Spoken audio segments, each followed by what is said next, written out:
Hey, that Tim Hawkins video was to just set us up because every single one of us who's been married knows there are sometimes the things that happen in marriage, things you don't say, right? There are issues. Every one of us who has been married recognizes there are issues in our marriage, and maybe we would even call them subscriptions. You know what I'm saying? More than one. We keep repeating it because relationships challenge us. We love the highs and the lows are hard, right?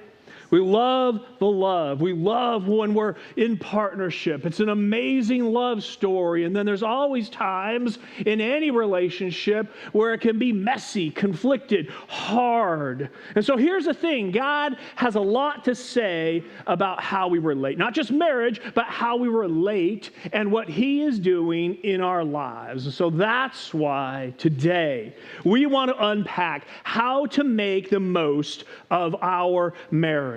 How to make the most of my marriage. What can God do with the I do? That's what we want to tackle today. And so around this room, we have had divorces. People who are deeply hurt. Others who don't think it's worth the risk to love. And those who are deeply lonely. And so today, can I just encourage you? I want to encourage you to fight for your love story. I want you to fight for your love story. That might be your marriage. It might be for your hurting heart or a future that you are unsure of. And please don't miss what we talked about last week because today builds off of that very foundation. And so if you will, let's dive into the missing ingredient in many marriages, and that is the gift of friendship. The gift of friendship. The Bible says it this way. The Bible speaks of romance, partnership, and marriage with these words. This is my lover, and this is my friend. This is my lover, and this is my friend. It's more than, do we get along? It's more than, we don't fight very much.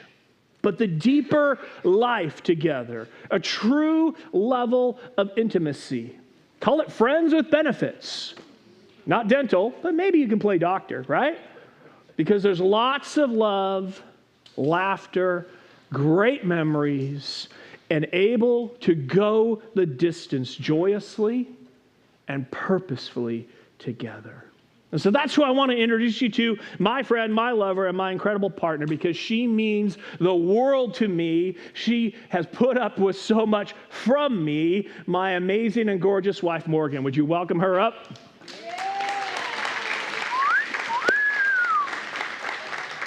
So now I'm just going to ignore all of you, and I'm just going to... She's not a PDA person.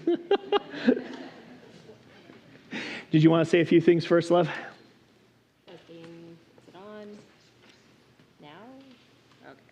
Welcome to the jungle. Let there be light. I can just continue to stare. Nope. Hi, I'm Morgan. I'm the other side of him. The better half. I'm married up. And sometimes it feels like when Dan's going to do a sermon, God kind of gives us a pop quiz on whatever he's going to be talking about. And 2 weeks ago, I told Dan, I don't know if I can do this. I don't know if I can go up here and talk about marriage, because how could I stand up here and tell others to have a great marriage when my own feels far from perfect? And then, so Dan and I talked a lot about where we're at right now in our marriage, about what's happened over the last few years, and what we wanted to share with all of you. And I realized that maybe that's the point of us being up here, that we are preaching to ourselves and we are still in the process. So here you go. You get to get an inside look into our own marriage. Real life insight. Because there's times you're applying it by faith. Sometimes you're applying it because you're there, but many times we're just applying what God's saying by faith. And so that's why we wanted to tag team, to add the perspective. Morgan has incredible insights, and we wanted to share vulnerably how God is working in our lives. And so basically, the big idea today is we want to help you recognize that your marriage will likely experience 3 types of relationships. And so we want to unpack that and what to do with that. And the very first type of relationship you're going to find yourself in is what we call back-to-back. Often marriages will find a season that they're back-to-back because this is the focus of getting things done. You have each other's back, but you are also focused on what's in front of you. This often becomes a division of labor and responsibilities. And here's the thing, it seems natural, especially with how busy our lives are and how stretched we are. With all the chaos, all the crazy, all the uncertainty, it's basically, you take that and I will take this. It becomes a 50-50 relationship where bank accounts are split, chores are split, expectations of them and us. It's carpool karaoke, right? And life can get divided. Because the danger of back-to-back is it quickly becomes a contract. Maybe you've been there. Maybe you've felt that. It's a contract because if you pull your weight, then I will love you and pull my weight. But hear me, there is a season, there are times you go back-to-back. We've certainly had those in our marriage, but I want you to be careful because seasons quickly become lifestyles. And the one you sought to partner with has disappeared. And you're now angry because the expectations weren't met. It was never designed, marriage was never designed to be divided. And conditions are not fulfilled. And we start to go, if he, if she, then I will. And instead of doing things, we wait for them, and then we, based on their effort, are willing to do things. And that's why it becomes bitter, cold, the distance you never really wanted, but now face. And we start to become unsure. Should I try harder? Should I expect more of them? They're not pulling their weight. Or should I just suffer in silence? And the reality is, you may not want to face each other anymore, or at least not in any intimate, vulnerable way. You still do things, meals, chores, church, but the joy of doing life with them has faded to the responsibilities, to the unmet expectations, a life of being accomplished and the life that has to be accomplished in a marriage that's just endured. And so again, Morgan and I, we want to be honest with you today. As I mentioned last week, 2024 was one of the worst years in our 26 years of marriage. And so as Morgan said, we talked about, as we were going to speak together, we faced the very real reality that our marriage is not as strong as we would like. And there is still carryover from the hurt of what happened. So, when I was thinking about the parts that I was going to talk about, one thing that I realized is pain and hardship made it easy to go back to back. You still had a lot of stuff that needed to be a lot of stuff that needs to be done. The kids are still there, the animals still need to be fed, the job needs to be, need to go to your job. But also when you're that busy, you have no time to process the hurt, because for us, it was a lot of hurt that had brought us to a place where we didn't realize we had slipped into back-to-back. I don't know how many of you were here on January 1st. I don't know if it was actually on January 1st. They had open mic where we could talk about what the last year had been for us. And I had been vulnerable and shared a year ago I was ready to walk away from ministry. It had gotten too hard, too painful. We'd been through too much. And looking back now, I realized that in some ways, Dan had become the representation of the hurt from ministry. He had become the personification. It wasn't his fault. It's just easy to put a face on hurt. You know what I mean? And in some ways, he had become the face of ministry. In the back of my mind, well, I'm going to be vulnerable here. If I wasn't married to a pastor, I might not have been through all that hurt. Mm-hmm. And I had a lot to work through. The funny thing is when you have a back-to-back marriage, it makes you feel like you still have a working marriage. You still have a marriage, but it hides the downward trajectory you're on. You don't realize that, honestly, as you're back-to-back, you're kind of going like this in the opposite direction, and you're each walking away from each other. You're still accomplishing a lot. You're still in marriage, but you're separating. You're separating. And so 2 weeks ago when I was talking to Dan, we've come a long way since then. So you'll find out more as we talk this morning. So, but I told Dan, we've done this message before many times, but this is the first time I said, I don't know, I feel like a hypocrite standing up here and talking about, here's how to have a great marriage. But like I shared earlier this morning, that we're not just telling you how to have a good marriage. We're in the process still, after 26 years of marriage, of figuring out again and again and coming back to what makes a healthy marriage. So. Absolutely. Because here's the reality. You may say that you've fallen out of love. Someone else would probably be better.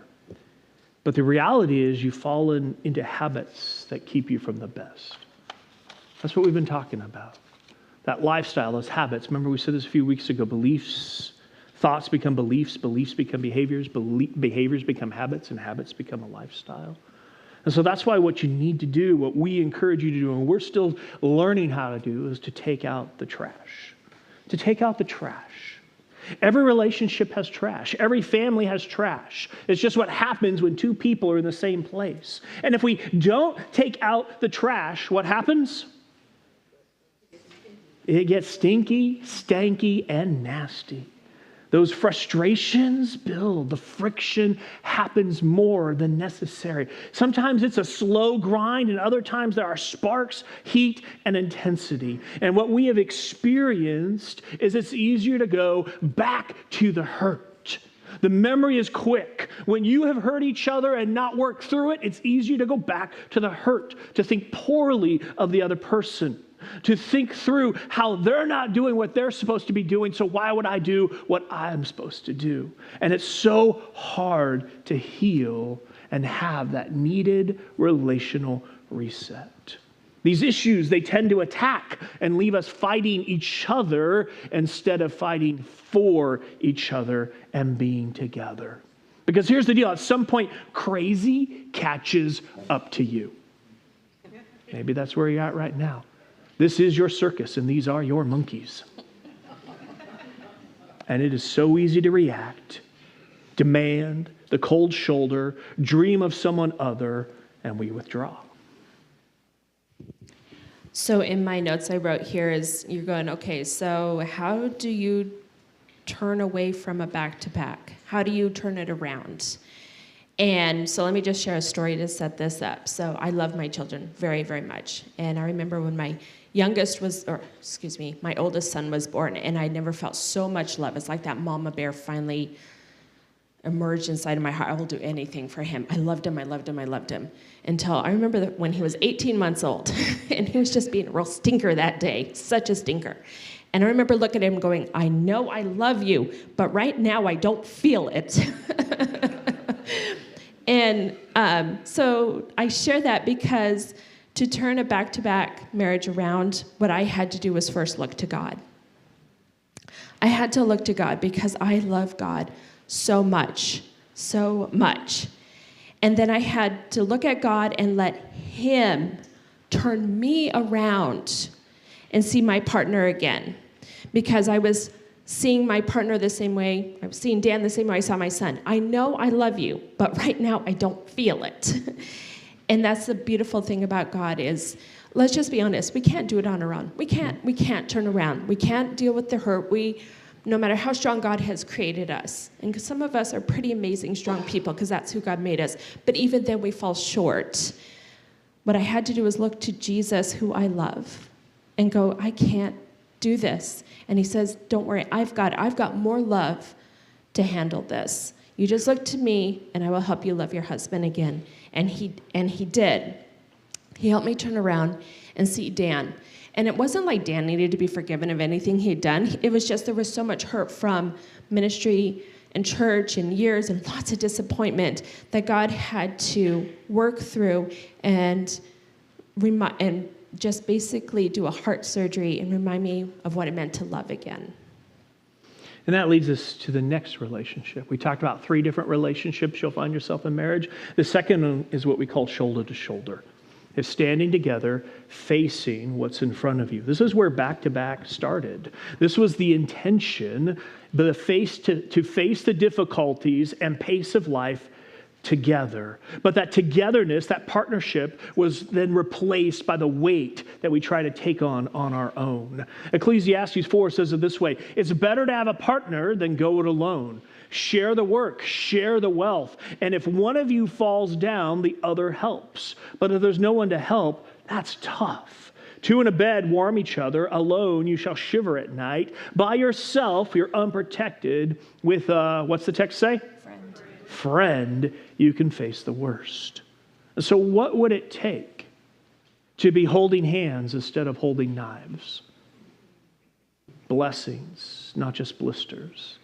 What we're talking about is a hand-in-hand adventure where God is intimately involved in the beautiful mess and mystery that's called marriage. See, most of the times when I am stressed, busy, needing space, Morgan recognizes that and takes on some extra load, and vice versa. But that's because we want to face things together, the shoulder to shoulder instead of a division. So we have to intentionally talk. There's many times when we're on a walk or we look at a calendar, we talk about what's happening and how can I carry a few things for you? And here's what's going on with me. And she asks, how can I carry a few things for you? Because we want to partner together. We want to be shoulder to shoulder. So you've got to take time to talk and unpack and be vulnerable about how your day was. How did that event go? Or what do you think about? And I know for some of you, you can't even imagine being that vulnerable at this situation right now because you've been back to back for so long. But you need to take that step of sharing your struggles, of letting help shape your dreams together. And again, you must invite God into all of it. And here's the other reality to shoulder. It's this. Most men build friendships through a shoulder-to-shoulder relationship. What do we mean by that? It's around a shared activity. Like guys, we got to shoot something, right? Play a sport, video game, fixing a car. It's in the activity the friendship is developed. You know, maybe gals, you're like, what? I don't understand. Guys, when we're watching the game, we eat some chicken wings. We feel like that's quality time, right? Right? It's like it's around the activity that guys build friendship. And so gals, is there a hobby that you two choose together? Can both of you figure out something to do shoulder to shoulder, a hobby that you guys can do together where you're having fun and you're building into the relationship?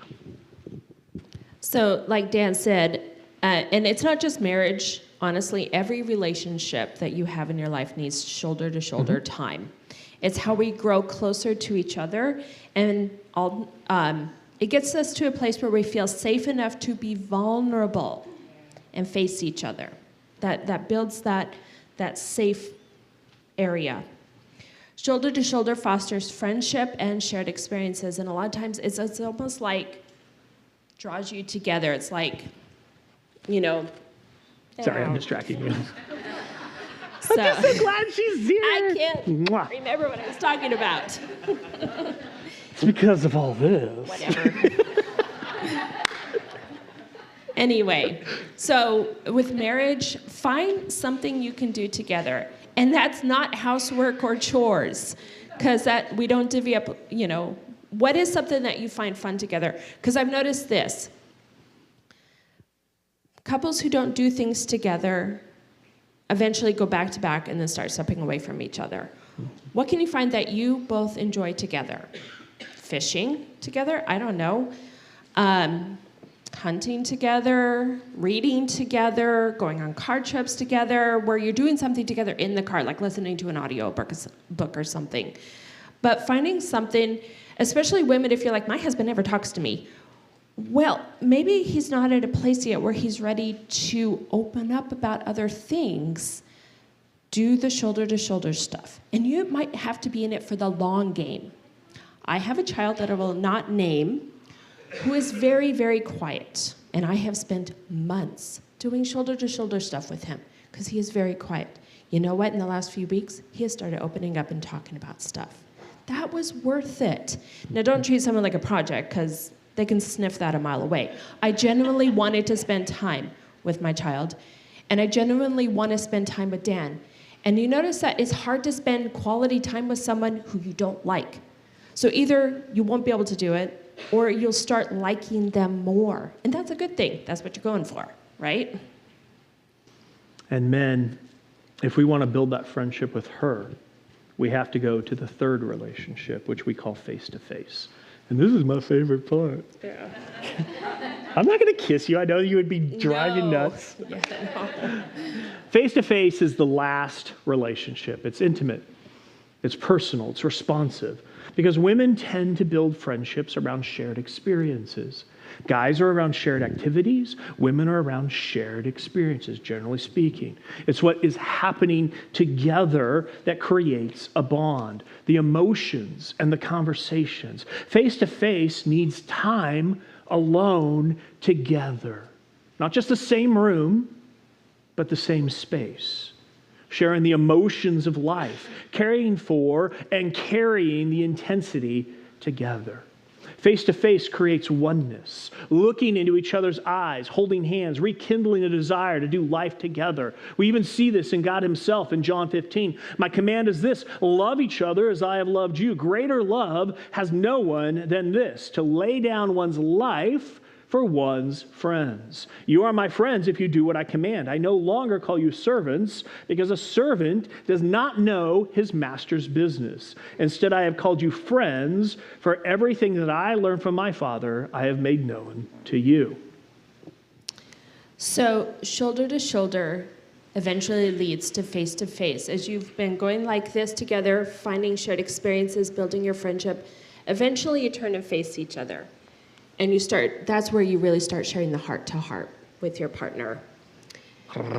And so, shoulder to shoulder leads to face, and face needs shoulder to shoulder to keep having face to face. It goes together. So, as Dan said, men generally, women need face to face, and women generally, men need face to face. Usually women need face-to-face time. Generally, men need shoulder-to-shoulder time. And I say generally because Dan and I are opposite, if you haven't already figured that out. He'd love face-to-face time all the time. And I need that shoulder-to-shoulder time, that hang out, let's do things together, and then usually about an hour or two into it, I start talking about what's going on in my life. But he doesn't get that until we've had some time together. That's why we take walks almost every evening. It's a great way to just process, connect together. Car rides, and eventually lead to coffee dates. So, yeah, it's a rhythm of shoulder to shoulder, face to face, shoulder to shoulder, face to face. To tie back, we should let shoulder to...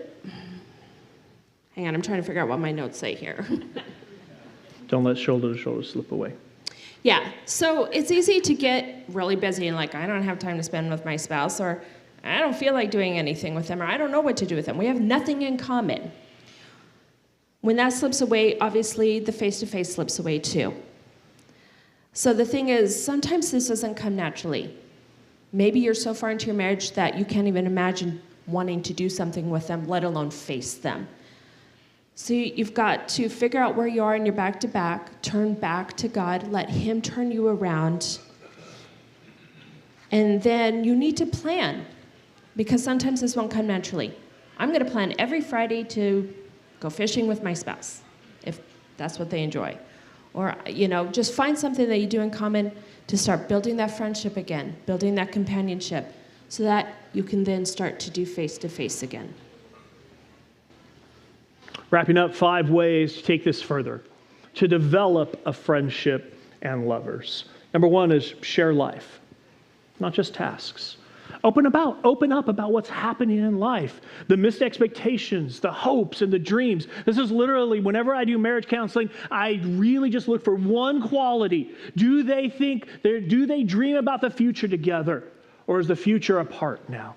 And that's where you've got to start. Talk about life, do life, not just tasks. Be present with hopes and dreams. Pour into one another. Champion and cheerlead one another. When Paul wraps up his incredible teaching on a picture of Jesus and the church, our relationships and marriage, he summarizes all of that with this one verse. However, each one of you also must love his wife as he loves himself, and the wife must respect her husband. And so this week, I encourage you to find some time to just ask your spouse. If you are married, ask your spouse, how could I be a good friend to you right now? How could I be a good friend to you right now? Number 2, get alone. Get alone. Let me define this. Get alone. You know what that means? No kids. You know what that means? It's not about tasks being done. No phones, no kids, no, let me clean this up.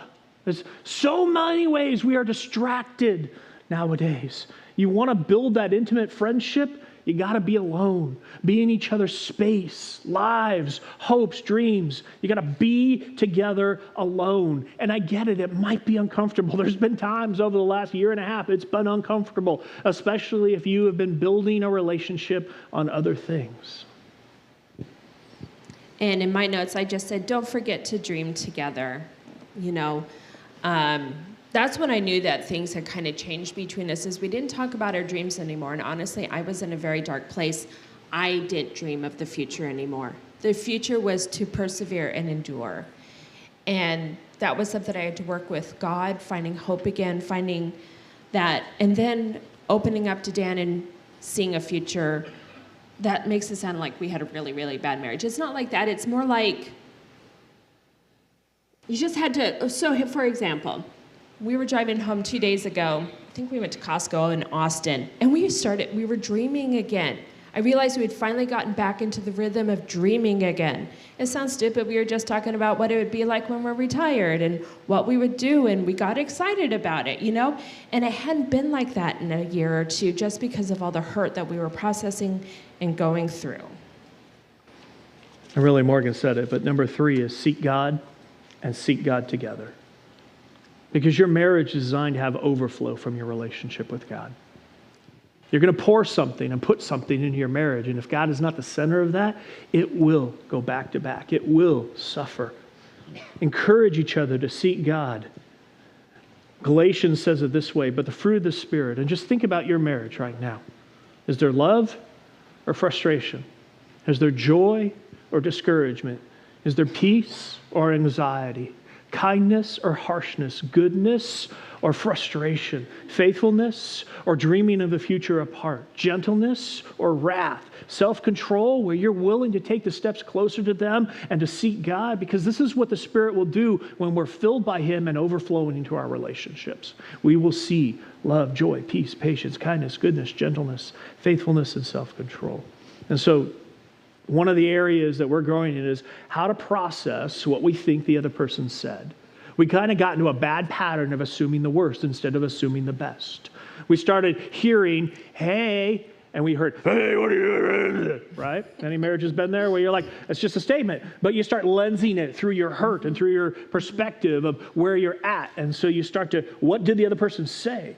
And so you've got to be aware of and deal with your irritations and expectations. So I'm going to add into that because I've been going through 1st and 2nd Corinthians, and it really struck me in 1 Corinthians 13. We all know this chapter, right? Why had I not seen this before? But it talks about love is patient, love is kind, blah, blah, blah. Love is not irritable. It doesn't say love is not hateful. And some translation says does not seek its own, but I really like that word irritable. It sounds like exactly irritable. You know what I mean? Has anyone ever been irritable? And I realized that I had created a pattern. I would get irritable. And then irritable built up into grouchy all the time. That built up into anger. And it's interesting how God kind of already saw that pattern happens in people, and He says, love is not irritable. So when I start to get irritable, I nip it in the bud because I don't want it to lead to me being grouchy, to then leads me to being angry. And it also makes me realize that I don't pounce on Dan when he says something because I've let all this irritable build up and I'm like, rah, rah, rah. Instead, when he says something, I don't view it in a bad way, but rather I either ask clarifying questions or I realize it didn't even occur to me that he'd say it in any other way than he did in a very nice way. So definitely nip that one in the bud. Ultimately, what we're saying is part of that overflow, part of a Spirit-filled marriage is that you seek God and you seek forgiveness. You got to own your part. And that's really the victory story for us, as we started owning our part instead of excusing our part and expecting something from the other person. owning our part instead of excusing our part and expecting more from the other person. To develop the habit, the true desire to say, I'm sorry. Will you forgive me? Whatever it is you're forgiving. Number 4 is this: get help. My friends, help is not weakness. We all need help. There are marriages in this room that are in trouble, marriages that are hurting. We put a mask on, perform for the crowd, don't want people to know. What might they think? You know what? We're going to think that you're real. When you say, I need help, I've started stepping in stupid, there's some things in our marriage that aren't healthy, you know what? We're going to think that you are real and that you're really courageous, because all marriages need help, and that you really care about what God wants to do in the uniting story of marriage, more than a plastic reputation. And so I want you to do something that you have not done in a while. Did you want to say something? I was just going to say, it takes a lot of courage to get help. But when I've seen people step up and say that and have that courage, it means they're owning their marriage and they desperately want to continue to have a life with this person. And that takes a lot of courage, that takes a lot of strength, but God will honor that. 100%. Worship team, you're welcome to come on up while we finish this up. I just want you to do something that you may not have done for a while. It's a reset. I want you to dream. I want you to reset. I want you to start with God and let Him speak to your heart and open your eyes. And then take the loving step towards your spouse. And if you're not married, develop a plan for your future. What do you want to be? Who do you want to be? How do you want to be married? Because number 5, last, and this is not just for guys, it's get intimate. Build oneness in body, emotion, experience, and life. Keeping it PG, get naked. Get naked. And all the husbands are saying, amen, honey, let's get home and apply the message. But first, can I encourage you just to take this step? There are some blank cards on your chair, and here's what they're for. These are for you to write a note. That you would take some time to write a note to your spouse, maybe to write to the future you of what you think God is saying for you in your future, married or unmarried. It's time to write to Daddy God and pour out your heart because He cares for you. We're called to cast our cares upon Him because He cares for you. Sharing your heart of what can be. This is your card to turn into your spouse or turn to God, that this is where your heart's at, and asking Him to move as only He can move. Anything else, love? Thank you for doing this. Appreciate it. Let me pray. God, I know that today there's still people who are just kind of reeling and feeling because this is a hard issue and we're not sure what to do. And so, God, really at the end of the day, the simplest answer is this: we need you. We need you no matter how good our marriage is, how broken our marriage is, or how much we don't even want to be married someday. We need you. We draw close to you. God, you've never asked us to just simply do a chore list for you, just like we don't do a chore list with our spouse. So draw us close to you. Fill us by your Spirit to the point of overflow in your goodness, your grace, into that beautiful mystery of marriage as friendship and lovers. In Jesus' name, amen.